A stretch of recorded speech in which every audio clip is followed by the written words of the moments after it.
Bom dia, pessoal, tudo bem? Estou aqui nesse dia maravilhoso, no interior de São Paulo, vendo essa linda paisagem, né? Olha que maravilhoso isso, né? Uma paz, não é eterna, né? Mas momentânea. Quando você sai da cidade ou das grandes cidades, né? Parece que é outro mundo que você está vivenciando, que você não conhecia, né? Mas não, né, gente? É um mundo que está bem próximo da gente, né? É que infelizmente a gente que mora na cidade é apresentado para nós só rodovia, avenida, prédios, condomínios, né? Pessoas trancafiadas dentro dos seus prédios, dentro dos seus carros. Então quando você sai um pouquinho só de São Paulo, você já nota a diferença de convivência, né? Para você ver aqui, ó, pertinho de São Paulo, você encontra um monte de gente com sotaque de caipira de interior, né? Pessoas bem educadas, bem humildes, bem simples, né, cara? Você anda por São Paulo, você vê um monte de gente arrogante, né? Que mora num condomínio de prédios luxuosos, mora em condomínios de casas, né? Frequenta shopping centers, né? Final de semana. Frequenta restaurantes, bares, né? Lanchonetes. Você começa a perceber, a notar as pessoas que param com carro, né? Carros bons, valores elevados, motos também, que tem 50, 100 pessoas no lugar, mas ninguém se fala, né? Você vê pela cara da pessoa, pelo ar da pessoa de arrogância, prepotência, né? Um ar de superioridade sobre as pessoas, né? E você anda pelo interior de São Paulo, você não vê nada disso, né? E saber que o interior de São Paulo, as pessoas que moram nas grandes cidades hoje vieram desses locais, né? Que é afastado da grande São Paulo, que é o interior. E como que essas pessoas transferiram o interior para a grande São Paulo? Essas pessoas são humildes, são simples. E as pessoas que foram para esses locais, chamados grandes cidades, se tornaram arrogantes, né? Prepotentes, né? Orgulhosas, né? Um pouco de simplicidade, né? Humildade. Como que levou essas pessoas a serem dessa forma? Tecnologia. Como mais a tecnologia avança, mais as pessoas se distanciam umas das outras, né? É como o filme lá do Matrix, né? Que as pessoas estão vivenciando um mundo que ela acha que é real, mas não é. E o verdadeiro mundo é aquele que ela não vê, né? Então, a conclusão que eu chego é: a solução para as grandes cidades, para essas pessoas que vivem na grande cidade, será que há solução? Acho que não, porque no dia a dia que eu vivo em São Paulo, no meio dessas pessoas, não dá a entender que essas pessoas vão mudar o comportamento delas, né? Aí a pergunta que eu faço é: se as pessoas nas grandes cidades, que têm os seus luxos, suas casas, seus apartamentos, seus carros, seus empregos, ganham bem, quando acionar o sinal de alerta nas grandes cidades, que vai acontecer, que eu não tenho dúvida, não sei quando, mas que vai acontecer, essas pessoas vão descer dos pedestais delas? Hã? Elas vão se tornar humildes? Vão reconhecer que perante ao mundo essas coisas não servem de nada? Ou elas vão se transformar nos verdadeiros monstros da cidade grande? O que vocês acham aí? Hã? Eu prefiro ficar com a segunda opção, né? Que essas pessoas vão se transformar de tal forma, quem convive com elas vão ficar irreconhecíveis, né? Vão ficar irreconhecidos, falar: poxa vida, essa é aquela pessoa que mostrava ser dócil, que andava no seu carrão, na sua pompa de vida boa, de condomínio, luxos. Eu acho que não. Acho que essas pessoas vão se transformar nos verdadeiros monstros. Porque quem vive na cidade grande sabe do que eu estou falando. Essas pessoas já são esses monstros, elas estão esperando o momento certo para se rebelar, para se mostrar a verdadeira face quem elas são, né? Como diz o ditado: se quer conhecer um ser humano de verdade, dá poder para ele. Eu já vou mais além. Você quer conhecer um ser humano de verdade? Deixa ele com fome. Você vai ver do que ele é capaz, né? Então, pessoal, eu acho que tá mais que da hora de a gente procurar um canto pra gente se refugiar. E não é fugir do sistema não, hein? Não é fugir do sistema no primeiro momento não. É fugir das pessoas. Porque o sistema, ele está bem camuflado, está bem guardadinho, está bem de longe observando o que está acontecendo nas grandes cidades. Ontem eu estava vendo um documentário, uma matéria, que os governos dos países de primeiro mundo já estão se refugiando nos seus bunkers. Para quem não sabe o que é bunkers, só procurar bunker, né? Só procurar no YouTube aí, qualquer canal aí do Google aí e pesquisar lá bunker, que você vai ter as informações, as notícias do que é um bunker, né? Então eu cheguei à conclusão que é o seguinte: saiam das grandes cidades enquanto é tempo. Porque esse pessoal estão tudo se refugiando, eles estão esperando o quê? Guerra? Peste, praga? O que esses caras estão esperando? Hã? Coisa boa não é, porque assim, desde que eu me conheço por gente, cara, eu só fico falando que o mundo vai melhorar, o pessoal eu fico ouvindo os pessoal falar, né, que o mundo vai melhorar, vai melhorar, vai melhorar. Mas de 30 anos pra cá que eu me conheço como gente de verdade, eu não vi nada melhorar. Aliás, vejo sim, pros poderosos e pros ricão. Mas para nós que é pobre, que vive na periferia, cara, eu não vejo melhora não, sinceramente.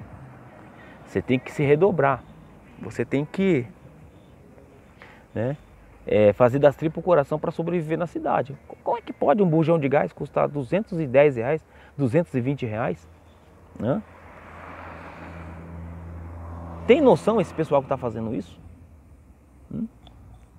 E outra coisa, pessoal, 66% da população brasileira é autônoma. Se não trabalhar, não sobrevive. Será que está sendo planejado um caos mesmo? De tamanho sem proporções? Não sei. E o que eu tenho que fazer é se preparar. Eu recomendo a todos que se preparem. Porque eu não consigo ver um cenário melhor aqui na frente não, sinceramente. Eu trabalho no dia a dia, que eu já falei em outros vídeos, de motoboy em São Paulo. Eu tenho alguns clientes, eu frequento esses clientes, eu vou retirar serviço nesses clientes. E eu não vejo assim com cara de perspectivas melhores não. Eu acho que está se desenhando um cenário, o Criador que me perdoe, apocalíptico. E falando em Criador, em cenário apocalíptico, tá escrito, pessoal, não tem como a gente mudar isso. Isso aí vai acontecer mais cedo ou mais tarde. Eu acho que mais cedo. Né? Então, vamos se preparar, nos prevenir.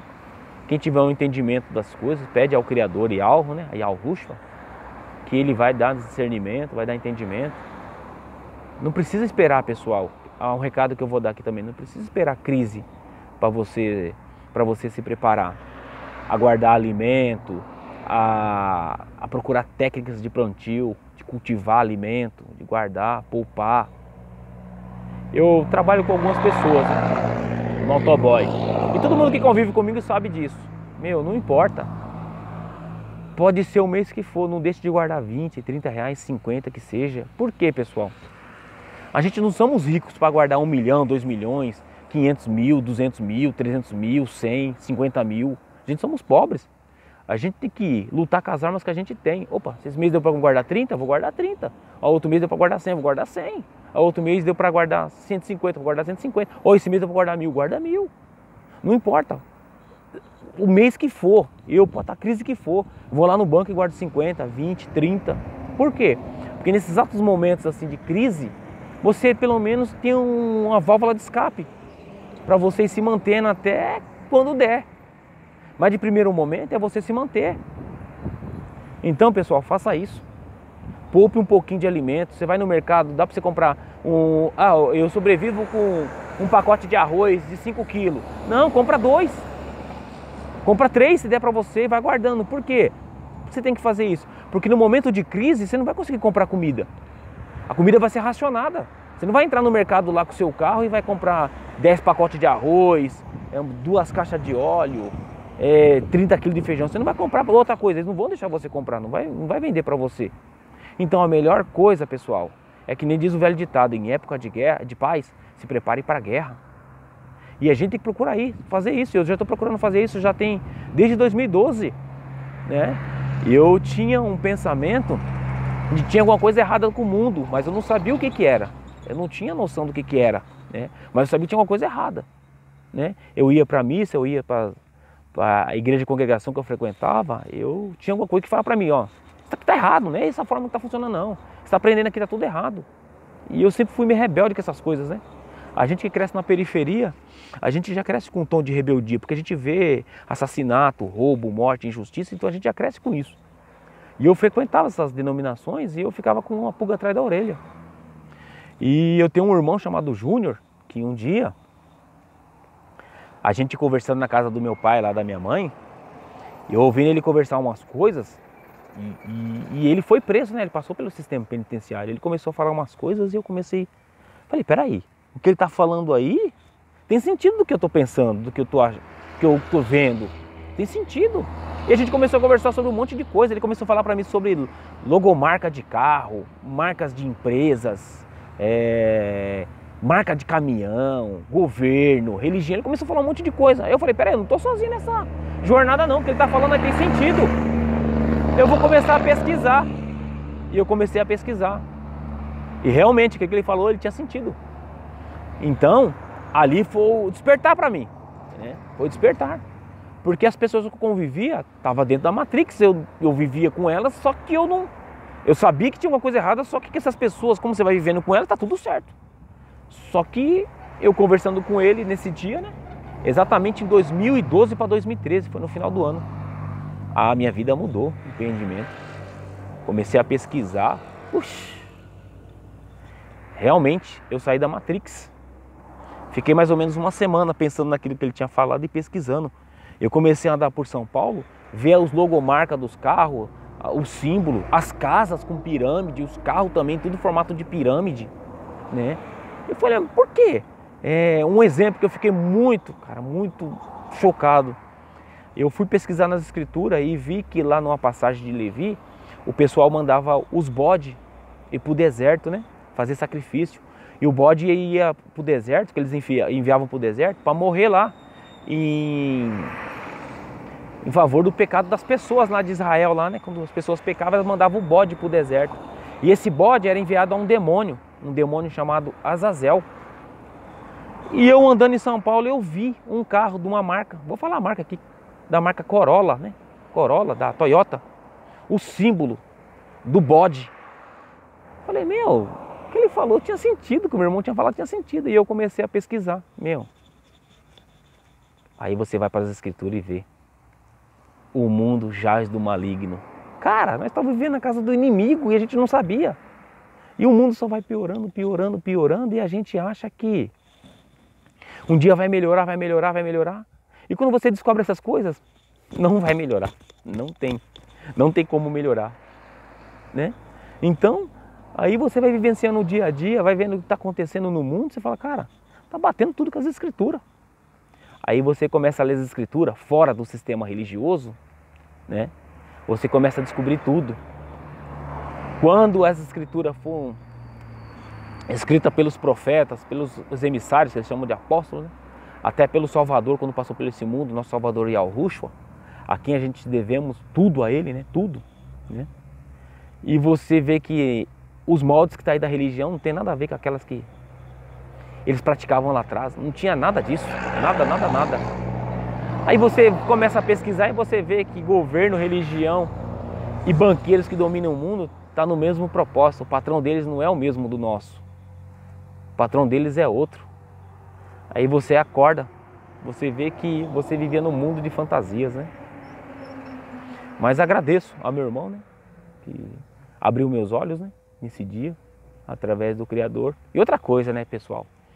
A gente tá esperando falar a verdade pra gente, uma pessoa de terno e gravata, que fala bonitinho, que tem vários idiomas, né? Que mora nas mansões, que mora nesses lugares chamado condomínio fechado, né? Que tem televisões, rádio. A gente tá esperando essas pessoas falar a verdade pra gente. E não vai vir deles a verdade. A verdade veio de uma pessoa que eu jamais, né? A gente fica até meio assim, né? A verdade veio de uma pessoa que não tem estudo, não tem formação, não tem nada perante ao mundo que está aí, né? Constituído. Então, pessoal, não fique esperando dessas pessoas, não. As pessoas mais humildes e mais simples é as que vão direcionar o caminho pra gente. Que não fez Harvard, não fez essas porcaria de faculdade, não estudou, não tem conhecimento de nada desse mundo que está aqui. Mas essas pessoas adquiriram conhecimento daquilo que ela vem e que o Espírito mostra para ela. Então é dessas pessoas que a gente tem que estar sempre próximo, porque a gente vai aprender muito com essas pessoas, né? Pessoas humildes e simples, que não tem esse negócio de comprar, vou comprar um perfume de 200, 300 reais, de R$1.000, um relógio de 5 mil, 10 mil, um carro de 500 mil, um apartamento de 1 milhão. Não, pessoal. Não é essas pessoas que detêm o conhecimento, não. As pessoas que detêm o conhecimento mal tem um chinelo para calçar, mal tem um prato de comida para comer direito, né? É essas pessoas que a gente tem que dar valor e ter do nosso lado, porque são pessoas que não tem nada para nos oferecer de bens materiais, mas tem um conhecimento que não tem valor no mundo que pague, né? Então meus agradecimentos vêm a essas pessoas, né? Principalmente ao meu irmão que me deu o direcionamento de conhecimento dessas coisas, que eu não tinha um conhecimento, né? Tinha dúvidas que tinha alguma coisa errada, mas foi ele quem abriu minha mente. Então, meus agradecimentos ao meu irmão Júnior, né? A gente fica até emocionado, mas é desse jeito mesmo, a gente vai vivendo e vai prosperando e sabendo que o nosso mundo não está aqui não. Nosso mundo é após a morte. Vamos ser julgados pelas nossas obras, né? Procurar fazer o bem, não retribuir ninguém com o mal e seguir nosso caminho. Esse é o mais importante. Beleza? Ficar na paz do nosso Criador Yahweh, nosso Salvador Yahushua. E até mais. Valeu!